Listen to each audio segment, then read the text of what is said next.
그냥 축하해주고 싶었을 뿐이에요. 설마 그 돈 때문에 생계가 끊길 줄은 몰랐어요. 며칠 전 상담실 한쪽에서 들려온 이 한마디가 아직도 귓가에 남아 있습니다.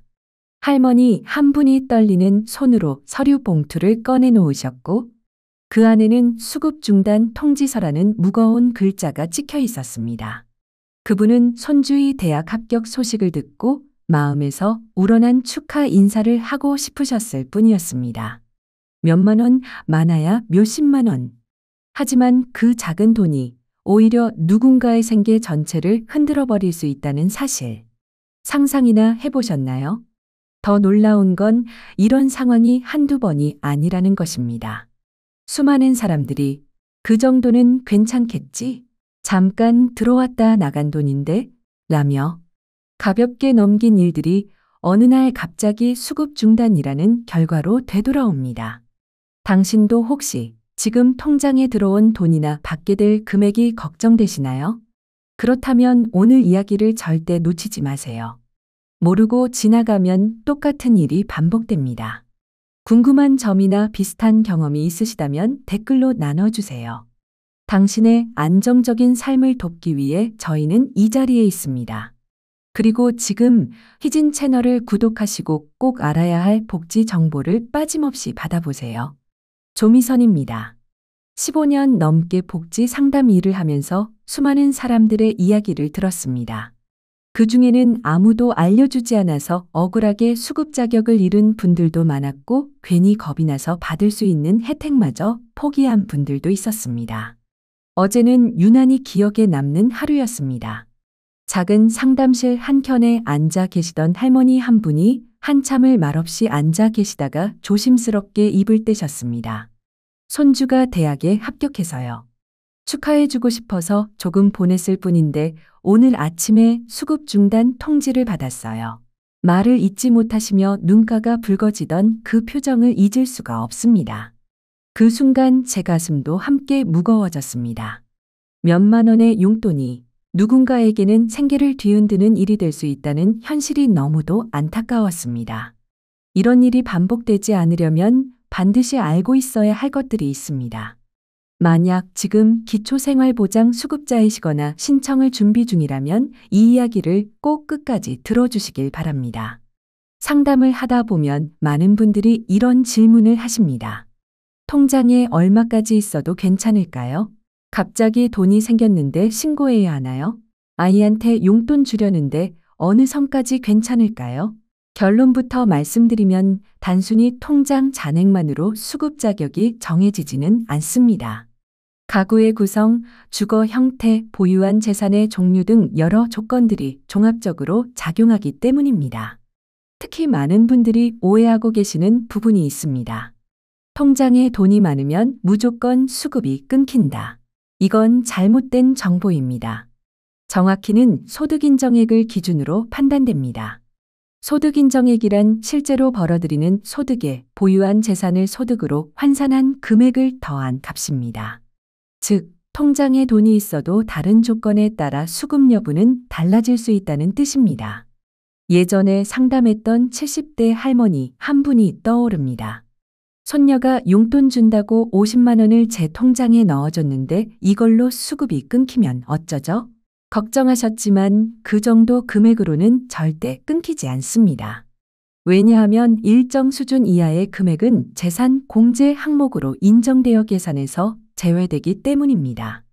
2025년 현재 기준으로 보면 기초생활보장 수급자에게 인정되는 재산 범위는 지역에 따라 다르게 설정되어 있습니다. 예를 들어 도심 지역인 남천구에서는 1억 원에 가까운 금액까지 기본 재산 공제로 인정됩니다. 반면 도시 외곽은 8천만 원대, 농어촌처럼 인구 밀도가 낮은 지역은 5천만 원 중반 수준으로 설정되어 있어요.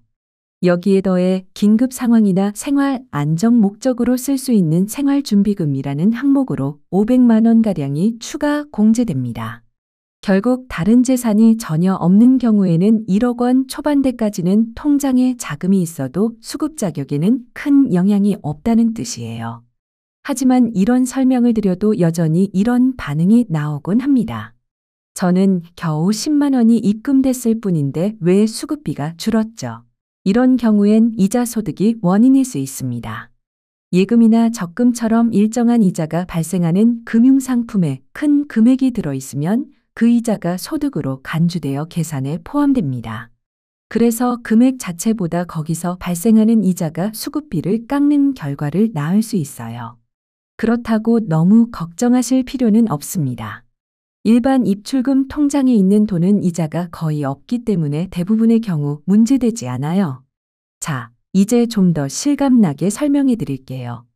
남천구에 혼자 사시는 박할머니 이야기를 예로 들어보겠습니다. 할머니는 보증금 1200만 원에 월세 50만 원짜리 집에서 생활하고 계시고 통장에는 2700만 원 정도가 들어 있습니다. 내가 통장에 이렇게 돈을 갖고 있는데도 수급 대상이 되는 걸까? 처음엔 걱정하셨지만 상담을 통해 정확한 설명을 들으시고 안도하셨어요. 남천구 기준으로 보면 박할머니의 총재산은 4천만 원이 채 되지 않기 때문에 여전히 공제 기준선보다 6천만 원 이상 여유가 있습니다. 즉, 전혀 문제가 없다는 뜻이에요. 그럼 정확히 얼마까지는 괜찮은 건가요? 라는 질문도 자주 받습니다. 간단히 정리하면 다음과 같아요.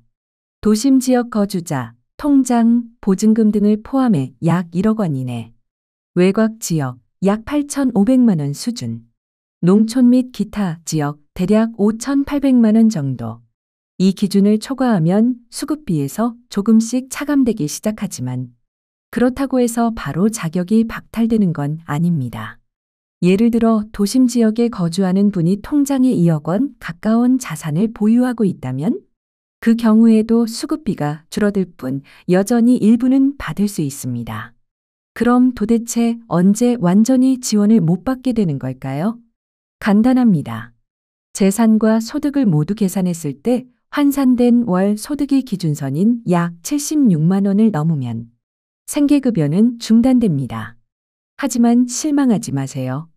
의료급여나 주거급여는 생계급여보다 기준이 높기 때문에 생계급여를 못 받더라도 다른 지원은 계속 가능합니다. 첫 번째로 자주 받는 질문은 자식이 드리는 용돈에 대한 걱정입니다. 얼마 전 상담실에 다소 조심스러운 표정으로 들어오신 정노인 분이 계셨어요. 딸이 매달 몇십만 원씩 생활비를 보내주고 있는데 이게 계속 통장에 쌓이니 걱정이 됩니다. 그분 말씀처럼 부모 입장에서는 혹시 이 돈 때문에 수급 자격을 잃는 건 아닌지 불안하실 수 있어요. 하지만 안심하셔도 됩니다. 예를 들어 매달 30만 원 정도를 받는다 해도 1년이면 300만 원 남짓. 10년이 지나도 3천만 원이 채 안 되는 수준입니다. 이 정도로는 절대 수급 기준에 도달하지 않아요. 중요한 건 그 돈이 지속적이고 고정된 수입으로 간주되느냐인데 가족이 마음으로 드리는 용돈은 대부분의 경우 그런 소득으로 보지 않습니다. 두 번째는 보험금에 대한 이야기입니다. 최근에 교통사고가 나서 보상금으로 몇백만 원 정도를 받았는데 이걸 신고해야 하나요? 이런 문의도 자주 들어옵니다. 결론부터 말씀드리자면 그 정도 수준의 보험금은 대부분 괜찮습니다. 특히 500만 원 안팎의 금액은 수급 자격에 큰 영향을 주지 않아요. 다만 몇 천만 원 단위의 큰 보상이 들어오는 경우라면 반드시 사전에 주민센터와 상담하시는 것이 안전합니다. 세 번째는 예금이나 적금의 만기에 대한 부분이에요. 어떤 분은 이렇게 물으셨어요. 10년 넘게 부어온 적금이 이제 만기되어 받게 됐는데 이 돈이 문제가 되진 않을까요? 이 경우에도 일정 금액 이하는 걱정하지 않으셔도 됩니다. 예를 들어 약 1천만 원 내외의 적금 만기금은 일반적인 기준에서 안전합니다. 하지만 여기서 중요한 건 그 돈을 다시 적금으로 돌리지 않는 것이에요. 왜냐하면 적금에서 나오는 이자는 소득으로 계산되기 때문에 수급비가 줄어들 수 있습니다. 요즘 같은 저금리 시대에는 일반 입출금 통장에 그대로 두시는 편이 훨씬 낫습니다. 이자도 거의 없고 따로 관리하기도 편하니까요. 네 번째는 전세금 인상과 관련된 사례입니다. 어느 날 한 어르신이 다급하게 오셔서 물으셨어요. 집주인이 전세금을 기존보다 더 올려달라고 하는데 이게 수급 자격에 영향을 주진 않나요? 예를 들어 전세금이 1천만 원 정도 오른다고 해서 바로 문제가 생기지는 않습니다. 전체 재산에서 일정 수준을 넘지 않으면 여전히 안전한 범위 안에 있어요. 하지만 만약 인상폭이 5천만 원 이상으로 크다면 그때는 정확한 계산이 필요합니다. 결국 핵심은 이것입니다. 작은 돈에 너무 불안해하지 마세요. 몇십만 원, 몇백만 원 정도의 일시적 금액으로는 수급 자격을 잃는 일이 거의 없습니다. 정말 신중하게 상담을 받아야 할 때는 자산의 단위가 억 원대로 커졌을 때입니다. 이제 정말 중요한 이야기 하나를 더 나누고자 합니다. 바로 신고 의무에 관한 부분입니다. 많은 분들이 이렇게 물으세요. 어떤 경우에 반드시 신고해야 하나요? 혹시 몰래 넘어가면 안 되나요? 사실 이 부분은 복잡하지 않습니다. 크게 보면 변화가 생겼을 때는 알리는 게 원칙입니다. 예를 들어 누군가가 새로운 소득을 벌기 시작했다면 일을 시작했거나 연금을 받게 되었을 경우는 꼭 알려야 해요. 또 가족 구성에 변화가 생겼을 때도 신고 대상이 됩니다. 자녀가 취업을 하거나 결혼해서 분가한 경우가 그렇죠. 그리고 세 번째, 큰 재산이 생겼을 때도 반드시 신고해야 해요. 부동산을 구입했거나 예상치 못한 큰 보험금을 수령했을 경우가 여기에 해당합니다. 그럼 반대로 신고하지 않아도 괜찮은 경우는 어떤 게 있을까요? 예를 들어 자녀나 가족이 주는 용돈이라든지 명절이나 생일에 받은 소액의 생활비, 그리고 적금이나 예금의 만기처럼 원래 본인 소유였던 돈이 다시 돌아오는 경우는 대부분 신고 대상이 아닙니다. 여기서 또 많이 받는 질문이 있어요. 그럼 도대체 어느 정도부터가 큰 돈이에요? 기준이 애매하다는 분들도 계시죠. 정확한 수치는 없지만 제 경험상 약 1천만 원 이상 수준의 자산 이동이 생겼다면 주민센터에 상담을 받아보시는 게 가장 안전합니다. 미리 문의하고 기록을 남겨두면 나중에 불이익이 발생할 가능성을 줄일 수 있어요. 그리고 중요한 사실 하나 더 알려드릴게요. 신고를 깜빡했다고 해서 바로 수급비가 끊기는 건 아닙니다. 많은 분들이 혹시 나중에 들키면 어떻게 하지? 하고 불안해하시지만 고의가 아닌 경우에는 차후에 신고해도 대부분 문제없이 처리됩니다.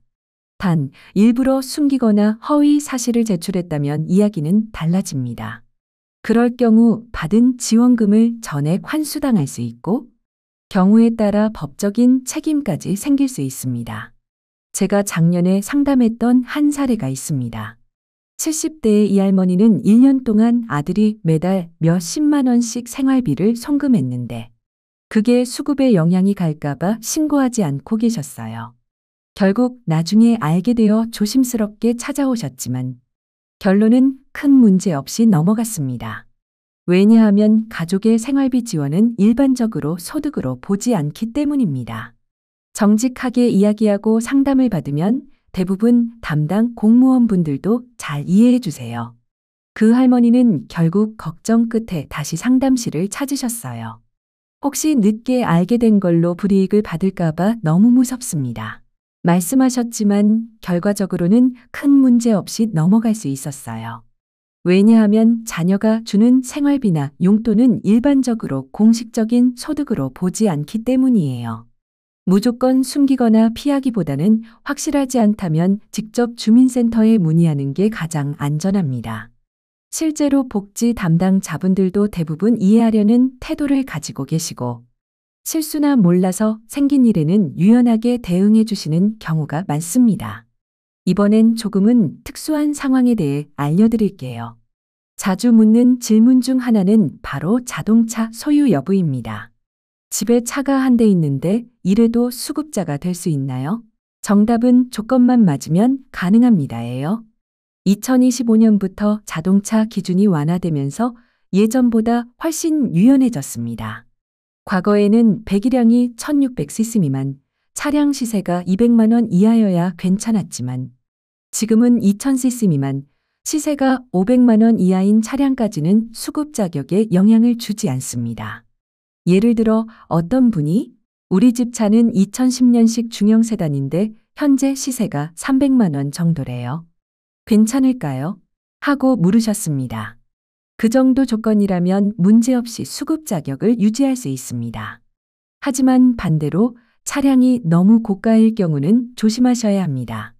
예를 들어 시가가 3천만 원에 이르는 신차를 소유하고 있다면 그 차량의 가치는 그대로 재산으로 환산되어 소득으로 잡히게 됩니다. 이럴 경우에는 수급 자격이 박탈될 수 있기 때문에 너무 고가의 차량을 유지하기보다는 비교적 저렴한 차량으로 교체하는 것이 안전합니다. 두 번째로 자주 나오는 질문은 자녀 명의로 통장을 만들어서 돈을 넣어두면 괜찮냐는 내용이에요. 이건 절대 추천드리지 않습니다. 왜냐하면 복지 담당자들은 가족의 금융 정보까지 조회가 가능하기 때문이에요. 자녀 통장에 일정 금액 이상이 들어있을 경우 담당자가 이 돈 혹시 부모님 명의로 있던 거 아닌가요? 라고 물을 수 있어요. 그때 사실과 다르게 답변하면 상황이 더 복잡해집니다. 수급비를 전액 반환해야 할 수도 있고 심하면 법적 처벌로 이어질 가능성도 있습니다. 가장 안전한 방법은 정직하게 본인 명의로 자산을 관리하는 것입니다. 마지막으로 많이 묻는 부분 중 하나가 바로 집을 소유하고 있을 때도 수급 자격이 되는가입니다. 정답은 가능하다입니다. 살고 있는 집 자체는 대부분 수급 자격에 영향을 주지 않습니다. 단 그 집의 시세가 너무 높을 경우 일정 부분이 재산으로 간주되어 소득으로 환산될 수 있어요. 하지만 대체로 자가주택은 전세나 월세보다 오히려 유리한 조건이 되기도 합니다. 자가주택에 거주하시는 분들이라면 걱정이 많으실 거예요. 내 집이 있는데도 수급자가 될 수 있을까? 라는 질문은 정말 많이 들어봤죠.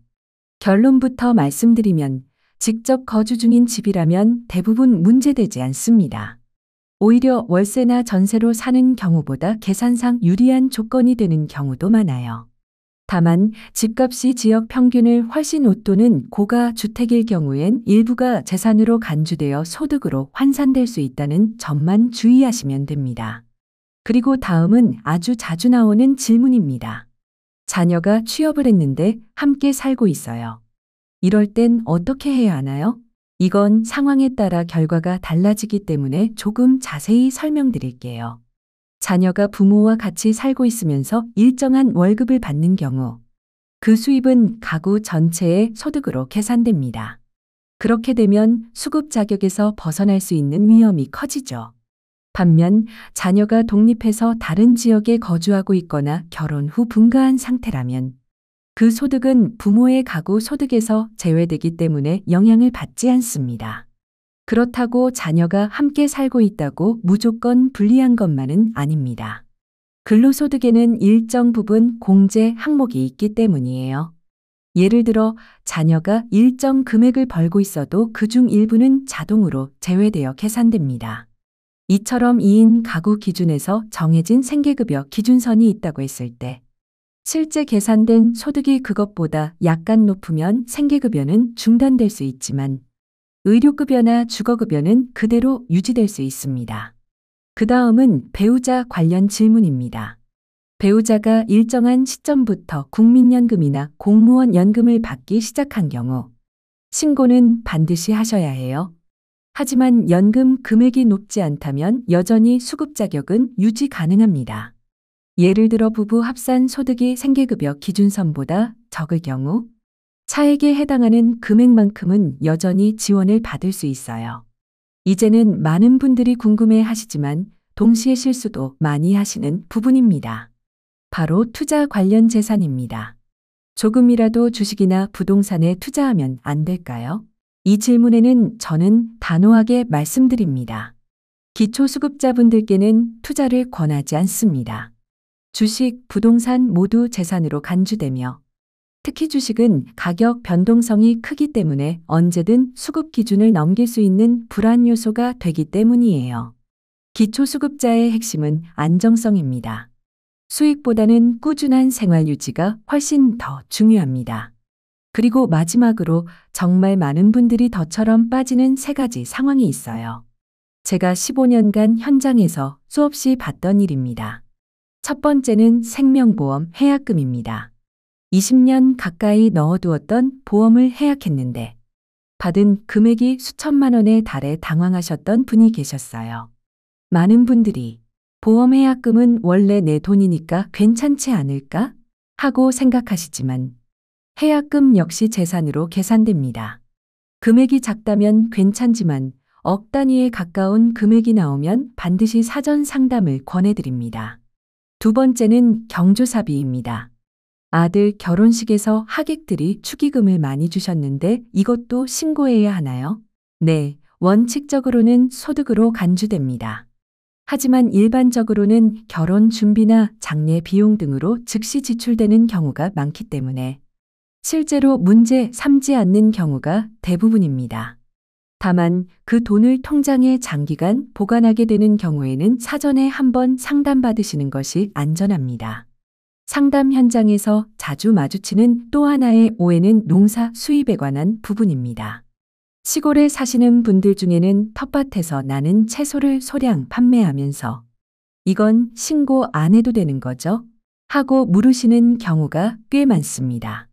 간단하게 말씀드리면 규칙적으로 판매해서 수입이 발생하는 경우라면 신고 대상입니다.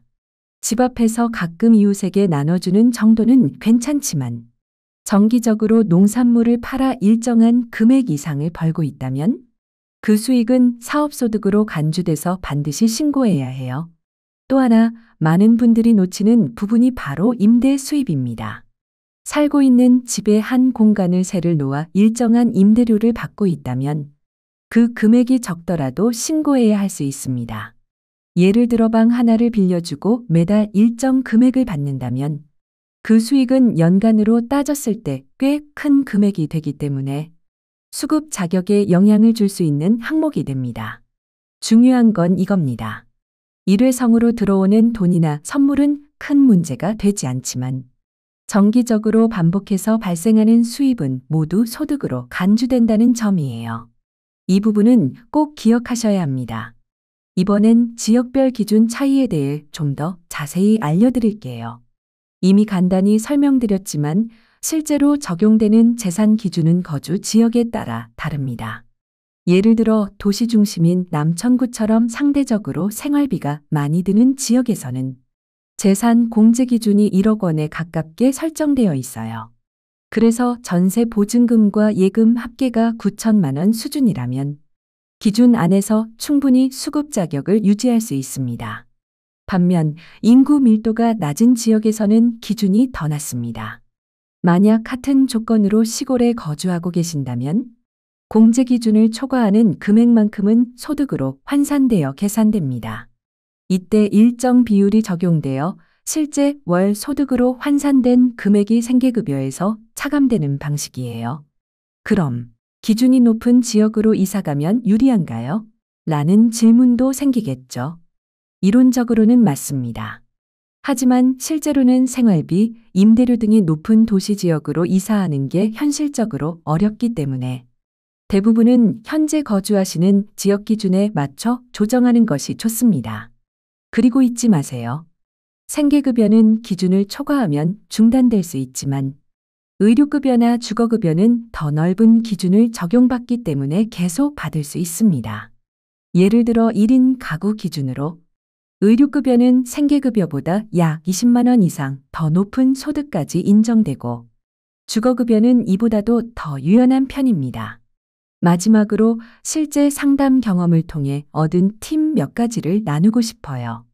가장 먼저 통장을 하나로 정리하세요. 여러 은행에 나눠서 돈을 보관한다고 해서 추적을 피할 수는 없습니다. 복지 담당자는 모든 금융기관의 거래 내역을 확인할 수 있기 때문에 오히려 계좌가 여러 개면 관리도 어렵고 불필요한 오해도 생깁니다. 한 곳에 모아두면 상황 정리도 쉬워지고 실수도 줄일 수 있어요. 그리고 적금보다는 예금 혹은 일반 입출금 통장을 활용하는 것이 더 좋습니다. 적금은 매달 발생하는 이자가 소득으로 계산될 수 있기 때문에 수급비가 줄어드는 결과로 이어질 수 있어요. 반면 예금은 한 번에 이자가 나오기 때문에 계획적으로 관리하기가 더 수월합니다. 요즘처럼 금리가 높지 않은 시기에는 굳이 적금에 넣지 않으셔도 괜찮아요. 오히려 일반 통장에 두고 지출 계획을 세우는 편이 더 안정적일 수 있습니다. 요즘은 금리가 높지 않기 때문에 금융상품 선택에 있어서 큰 차이가 나지 않기도 해요. 그래서 더더욱 이자 수익보다는 자산의 안정적인 관리가 중요합니다. 또 하나 기억하실 팁이 있어요. 목돈이 생길 예정이라면 반드시 사전에 상담을 받아보세요.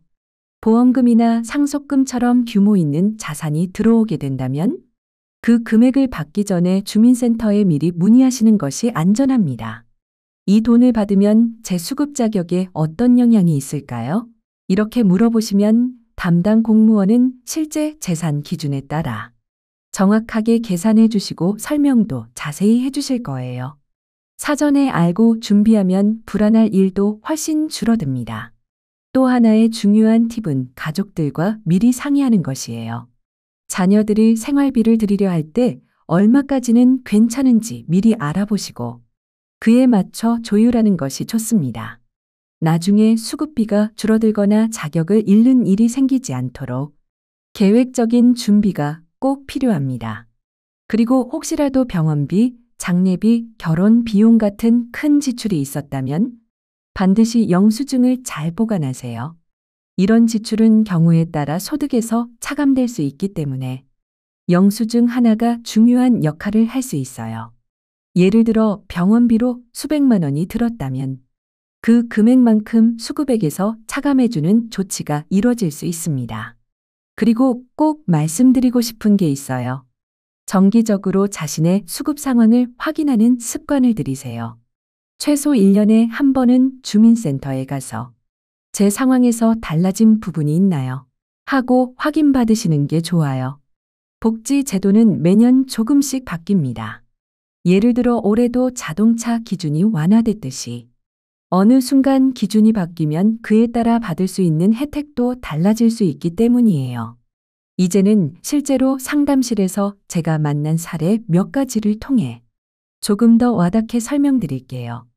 여러분 상황과 비슷한 분들이 있을지도 몰라요. 먼저 서울에 사시는 70대 박 어르신 이야기입니다. 이분은 전세 보증금으로 약 8천만 원, 통장에는 2천만 원 정도를 보유하고 계셨고 자녀로부터 매달 용돈을 받고 계셨습니다. 이거 괜찮을까요? 하고 걱정하셨지만 서울의 재산 공제 기준 안에 충분히 들어가기 때문에 전혀 문제되지 않았습니다. 게다가 가족의 용돈은 정기소득으로 계산되지 않기 때문에 지금도 안정적으로 수급 혜택을 받고 계십니다. 다음은 부산에 사시는 70대 김할머니의 사례예요. 남편이 세상을 떠난 후 유족연금을 받게 되셨는데 이 금액이 생계급여 기준에 어느 정도 영향을 줄까봐 상담실을 찾아오셨어요. 하지만 실제로는 생계급여에서 유족연금 금액을 뺀 나머지를 계속해서 지급받을 수 있었고 의료급여와 주거급여는 전혀 줄어들지 않았습니다. 지금도 그 혜택을 잘 유지하고 계세요. 대구에 사시는 80살 이 어르신은 20년 동안 꾸준히 넣어오던 보험을 최근에 해약하셨어요. 그 덕분에 꽤 큰 금액을 일시불로 받으셨는데 이미 가지고 계시던 통장 예금과 전세금까지 더해 전체 재산이 해당 지역의 공제 기준을 조금 넘기게 되었어요. 결과적으로 수급비가 일부 줄어들긴 했지만 여전히 일정 금액의 생계급여를 받을 수 있었고 의료급여와 주거급여도 계속 유지 중이십니다. 사전에 주민센터에 찾아가 미리 문의하셨기에 큰 혼란 없이 대응할 수 있었던 사례였습니다. 그리고 시골에 사시는 칠순 가까운 최할머니의 이야기도 꼭 소개해드리고 싶어요. 작은 텃밭에서 나는 채소를 이웃에게 판매하시며 소소한 수입을 얻고 계셨는데 처음엔 이게 신고 대상인지 몰라 불안해하시며 상담실을 찾으셨습니다. 하지만 정기적인 소득으로 보기엔 금액이 크지 않았고 근로소득 공제가 적용되어 실제로는 수급 자격에 큰 영향이 없었어요.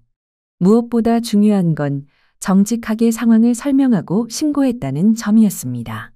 공무원도 그 점을 높이 평가하며 추가적인 조정 없이 지원을 유지해 주셨습니다. 이렇게 실제 사례들을 통해 확인하실 수 있듯이 복지 제도는 생각보다 훨씬 유연하고 현실적인 기준 안에서 운영되고 있어요. 걱정되는 상황이 생겼을 땐 혼자 고민하지 마시고 가까운 주민센터에 방문해 정확한 정보를 확인받으시는 게 가장 안전합니다. 오늘 나눈 이야기의 핵심은 이렇습니다. 적은 금액은 걱정하지 마세요. 몇십만 원 수준의 금전 거래로 인해 수급 자격을 잃는 경우는 거의 없습니다. 거주 지역에 따라 적용되는 재산 공제 기준을 정확히 이해하는 것, 그리고 정기적인 수입이나 자산 변화가 생기면 반드시 신고하는 것. 이 두 가지 원칙만 잘 지키셔도 수급 혜택은 안정적으로 유지하실 수 있어요. 반대로 자녀 명의로 돈을 옮기거나 정기적인 수입을 신고하지 않는 행위 또는 고위험 투자를 시도하는 건 불필요한 위험을 불러올 수 있으니 꼭 피하셔야 합니다. 복지 제도의 목적은 도움을 받아야 할 분들이 안심하고 생활을 이어갈 수 있도록 하는 것이에요. 부디 필요한 정보를 정확히 알고 활용하셔서 오래도록 안정적인 삶을 누리시길 바랍니다. 혹시 오늘 들으신 내용 중에서 자신의 상황에 맞는 조언이 필요하시다면 가까운 주민센터를 방문해 상담을 받아보세요. 앞으로도 실생활에 꼭 필요한 복지 정보를 더 많은 분들께 알기 쉽게 전달해 드릴 수 있도록 계속 노력하겠습니다. 건강하게 지내세요. 언제나 응원합니다. 지금 이 이야기가 여러분께 도움이 되었다면 좋아요와 구독으로 채널을 응원해 주세요.